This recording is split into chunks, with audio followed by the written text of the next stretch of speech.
introduction, Elif. Yeah, I'm super delighted here to be presenting our research project. As already mentioned, Elena Bauser from University of Wuppertal is part on it, and I'm Stephanie Feller from Heinrich Heine University Düsseldorf. And our research is titled Green or Greenwashed, examining whether and when consumers are able to identify greenwashing.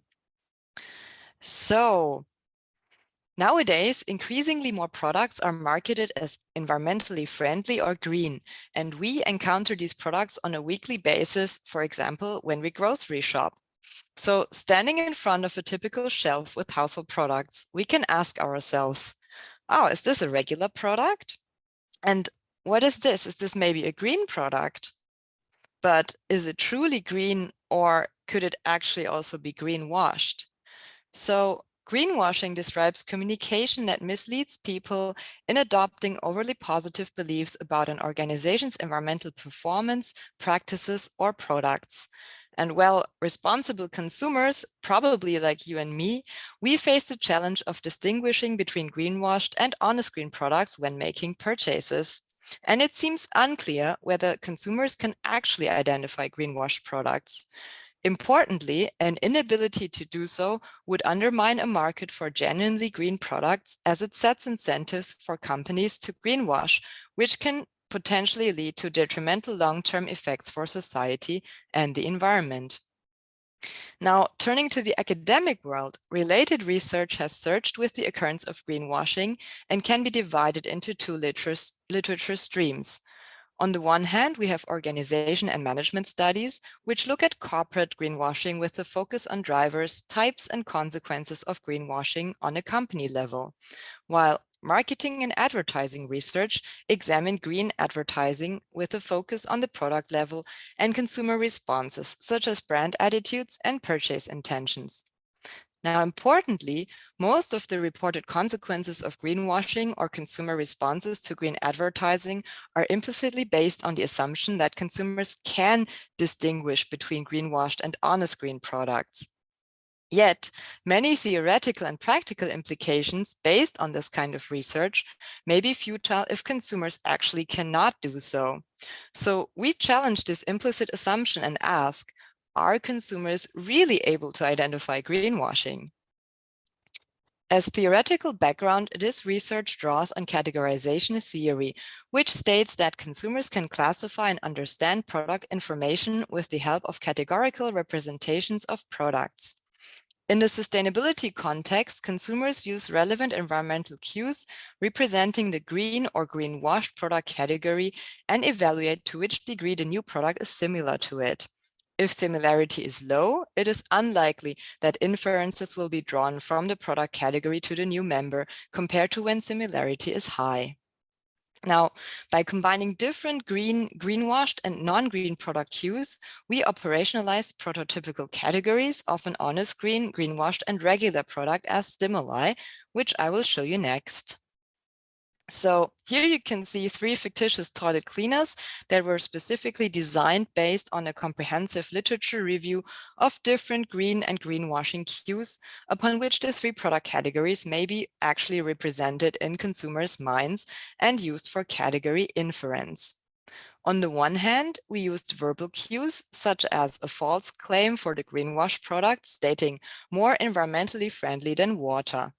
Than pure water, but also a vague claim stating does something good for the environment, and also an irrelevant claim saying 99.9% without formaldehyde, which is just the share that is allowed by regulations. This would all denote claim greenwashing because it's verbal cues that kind of are not true. We also looked at visual cues. For example, we used fake labels depicting the product to be vegan or an eco product. And we also used green color and leaves as further visual cues, which represents executional greenwashing. We combined these multiple verbal and visual cues to operationalize the greenwashed, honest green, and regular product as evident and unambiguous as possible. So it's kind of a conservative design, and you would think, well, the greenwash product will definitely be recognized, right? We also have some cues which are shared in both green products, which are the ones with the round shape. So you can see that these two visual cues, they are pretty much identical for the both green products.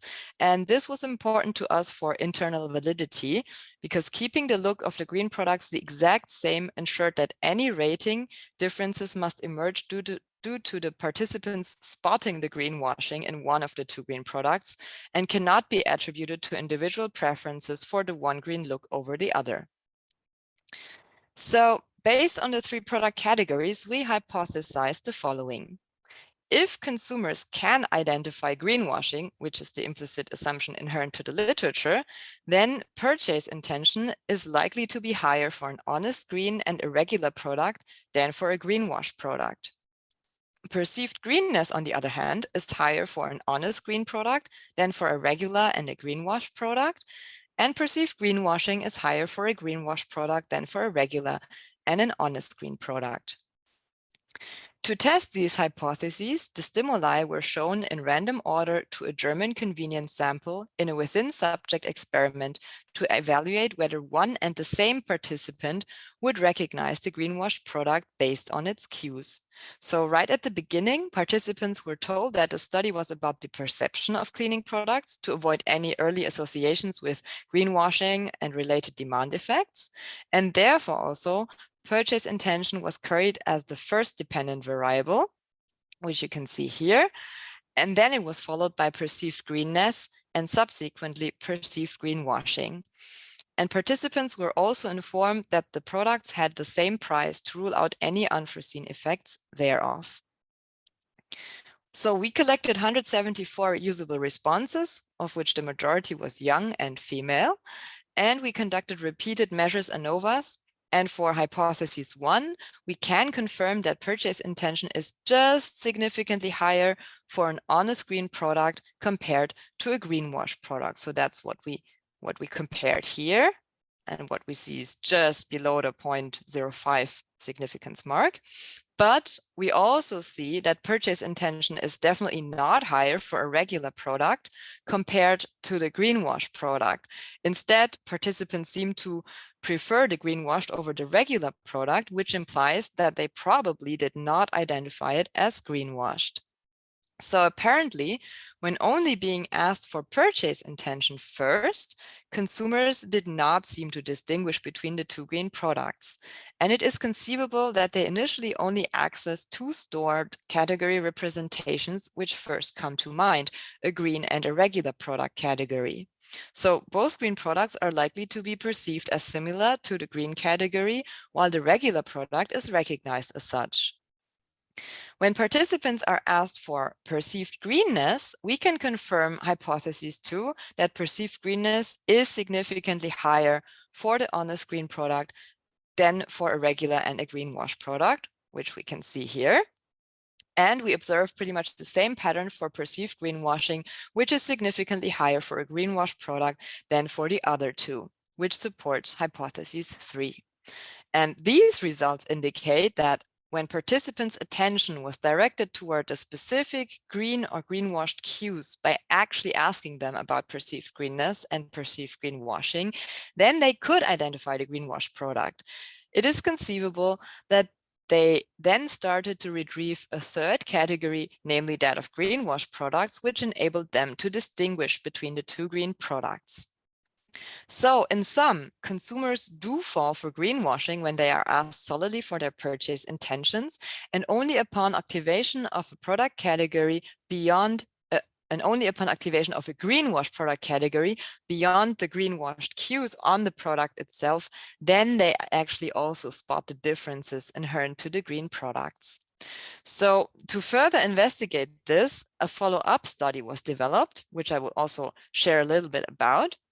So we wondered, do consumers really only access two stored category representations, namely a green and a regular one, when they are asked for purchase intention? And to answer this, we needed some sort of proxy measures, because directly asking participants would obviously cause bias, right?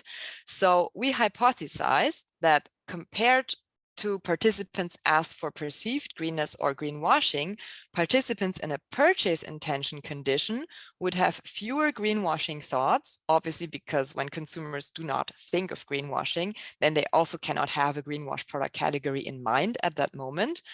And they would also mention visual cues more often, because when consumers only think in two categories, at least in our stimuli, then they perceive both green products to be similar, and which that happens more likely if they attend more to the visual than to the verbal cues, because they were the ones that were shared between the green products. So for these two hypotheses, we implemented a thought listing task, which I will explain on the next slide. But we also have two more hypotheses, which we test using an explicit categorization task.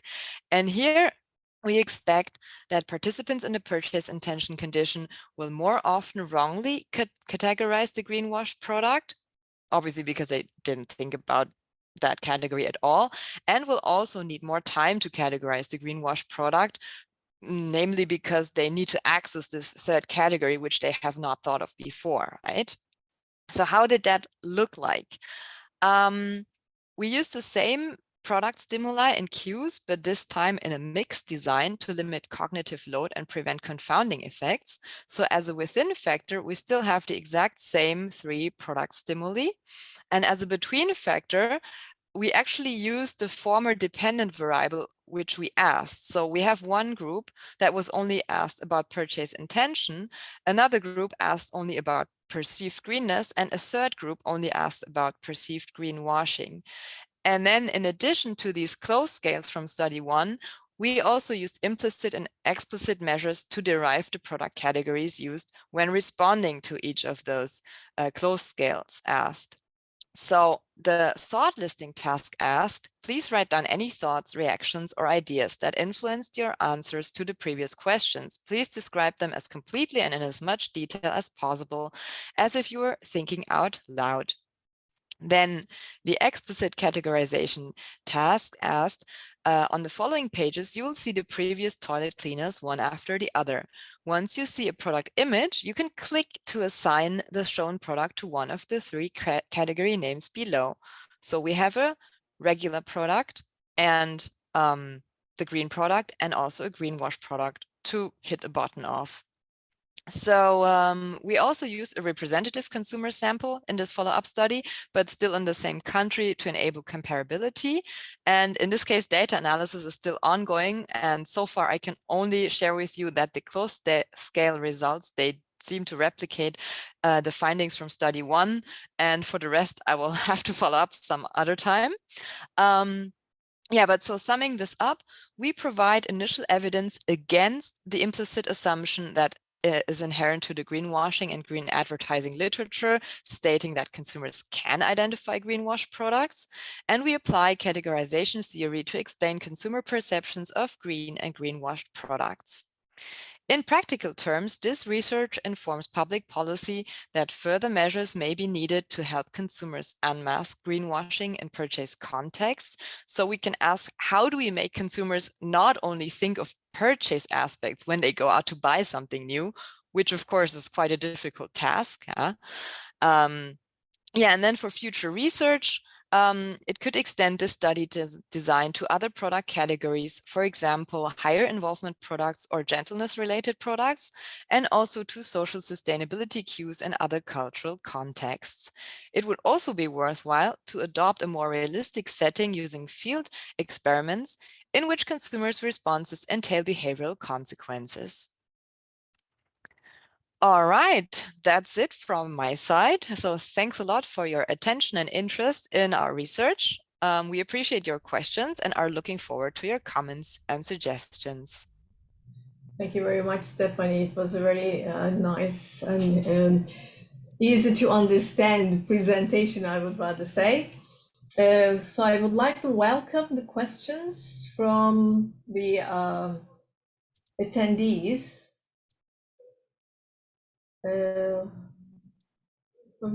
Could you go back to the results of your second study? Somebody would like to have a look at it again. Thank you. I can.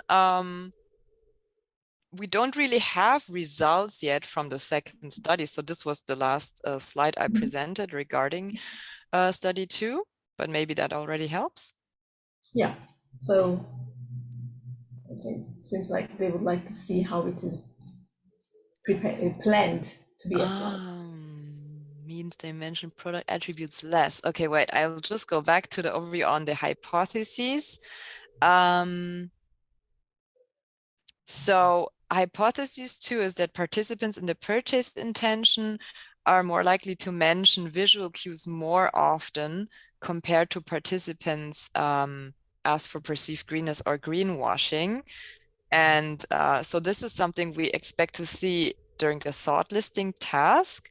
So when participants fill out, well, these rows of text boxes, we will probably, like, it's a coding data or coding analysis that we will need to do first. So that's the part that's still ongoing.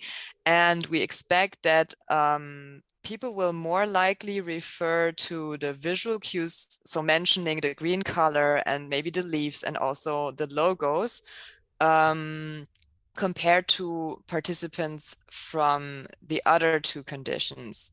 So because if they were able to identify, maybe I'll actually just quickly jump back to the stimuli slide.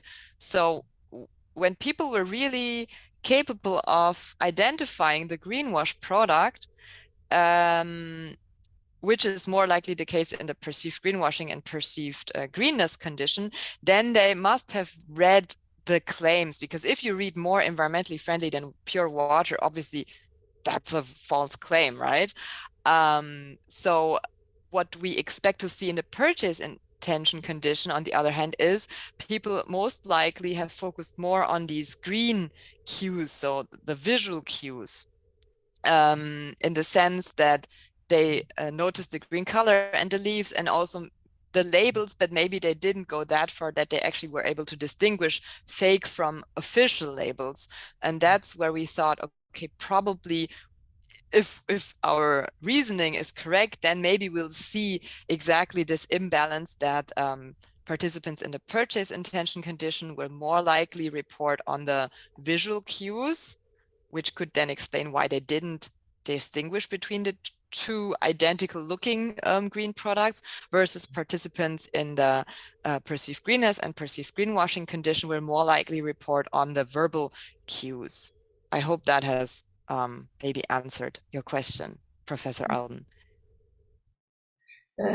Thank you, Stephanie. Another question is regarding the attention of the consumers. So Anya is wondering if you asked consumers in your sample how much attention they usually pay to informational labels before purchasing. Yeah, good question. So one construct I didn't mention we also measured was environmental concern. So we did look into that, but more in the perspective of mediation analysis. And I actually have to think. I think environmental concern was it relevant or was it not relevant? Because of the time, I didn't include it in my presentation. Sure. So sorry for that. Give me 1 second. Um,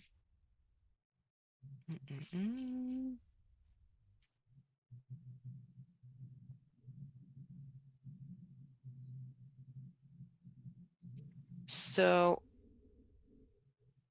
yeah, so we do find that environmental concern has some effect in the sense that it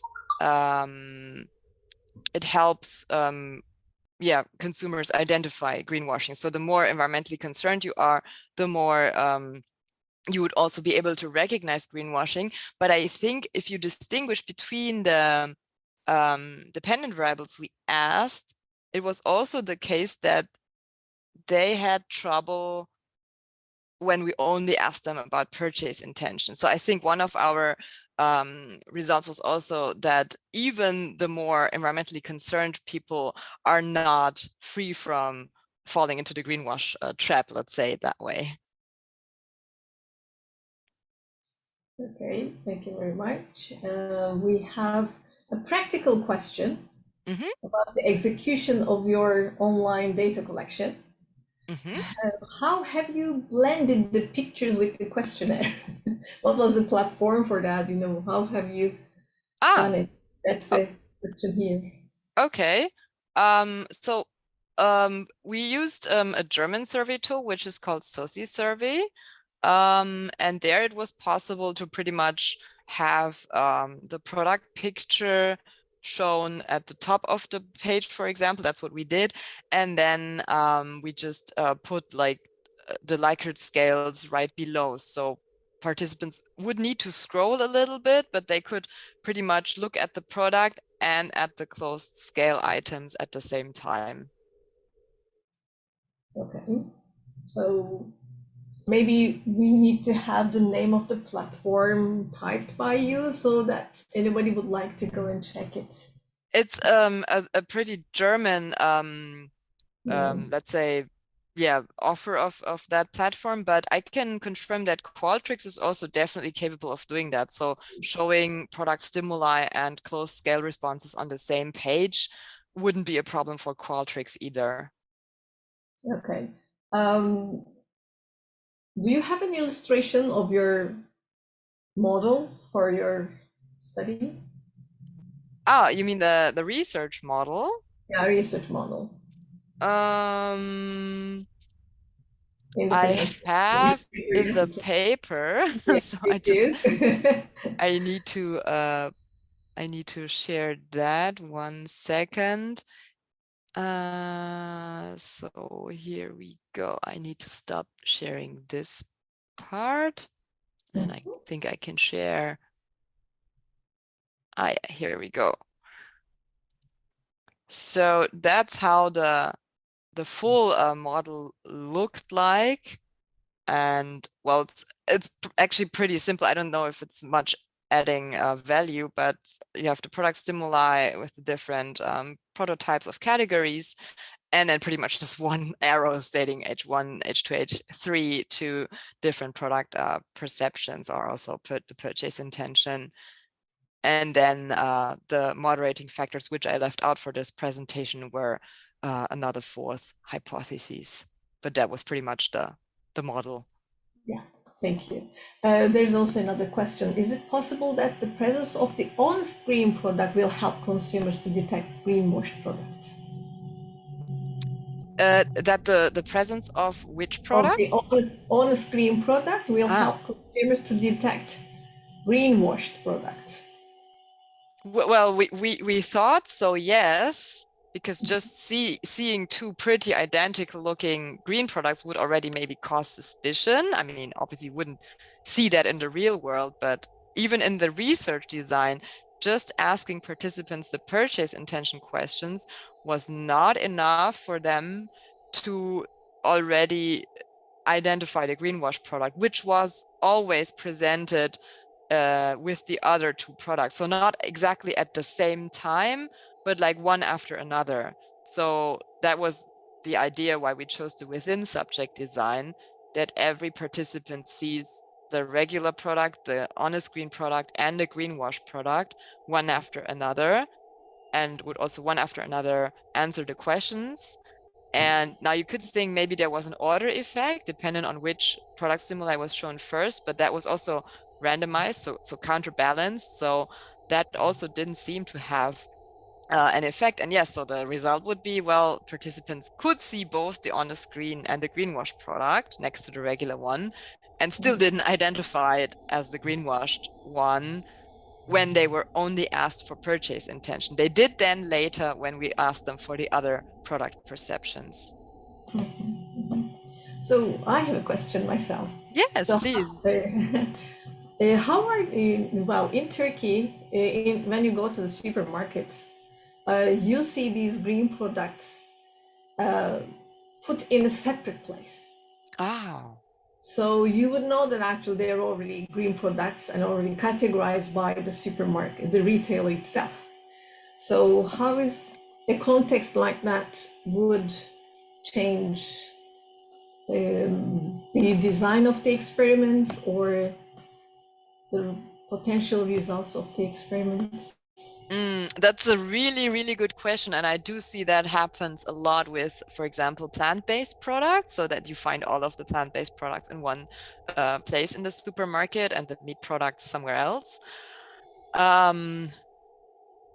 mean, I guess it depends on the supermarket, whether the supermarket is already capable in like pre-selecting the green products, whether they can already account for, well, is this really an honest green product, or is it potentially greenwashed one? And then, of course, it would be the decision of the supermarket, so the retailer, to place it with the green products or not. So now we can try to examine retailers' ability to identify greenwashing as a next level, maybe. But I would think, I mean, if consumers, you go to the supermarket, you don't have much time, you have your buying list, and you just want to like tick off everything you have on it, then your involvement is rather low. And then if the retailer already helps you with categorizing by actually putting the different products in different places, even in the supermarket, I would expect the tendency of consumers to just rely on this pre-categorization by the supermarket to be super strong. So it really depends on how does the supermarket pre-categorize. So if the worst case would be the greenwash products also end up in the corner of the green products, then probably a consumer could even just we love to consider prices, especially nowadays, so they maybe just go for the cheaper one, and if that's the greenwashed one, they would probably not question that fact. Right. So, and a last one I would take from here, from the questions. So most consumers do not care about greenwashed or greenwashing when purchasing a specific group of products, Sheridan says. I think that's why regulations are still very relaxed on some consumer basic products. What do you think? What's your opinion? So that Regulation problem or not? ah I mean, whether consumers care or not, that's indeed something hard to influence. So more regulation can definitely be helpful. Um, the question is, how do you define an honest green product and then regulate companies towards producing these kind of products? So, I mean, one area where I think regulation has definitely helped is that in Germany, since January this year, you have to offer reusable bowls and drink cups when you have a restaurant or a cafe. So that's requirement now by law, and that's what the cafes and restaurants have now been doing or trying to do. And I think that's a really good step toward more reusable packaging in the part of food and drinks.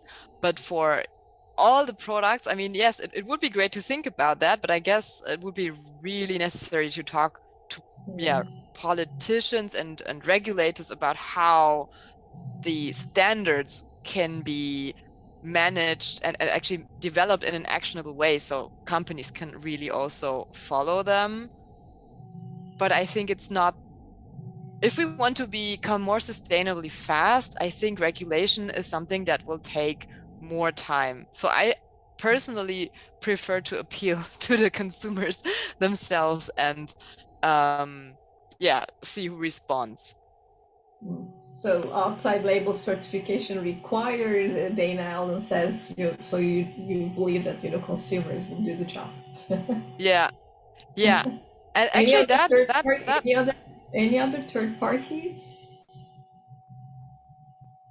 I Any mean, other third party could be involved, or yeah, I guess that's something that's already happening, right? So we had our little game with, you have official labels that usually are third party certified, like the EU eco label or the official vegan label, and they were actually also recognized as such by the majority. So this official label certification aspect does seem to work from my opinion, but it doesn't work for everyone. So if you don't look too closely, you can also like get entrapped with fake labels. And of course, their regulation has a big role to play, right? To kind of not allow or forbid the use of fake labels.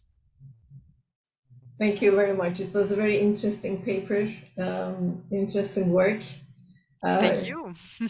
Um, we had 5 really nicely done work to be presented in this symposium, but overall yours was the best one. So you're the best of the best in a way.